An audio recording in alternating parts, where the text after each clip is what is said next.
You are looking at Julian's pronunciation guide, where we look at how to pronounce better some of the most mispronounced words in the world, like this other curious word. But how do you say what you're looking for today?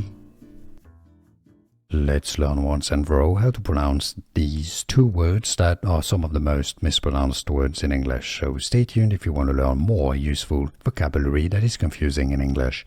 The top word is pronounced depot in British English. Depot, depot. Now, the Americans usually pronounce it more as depot. Now, the bottom word is from French, despot. The British say it as despot. Despot.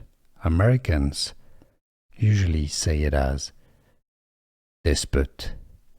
Despot.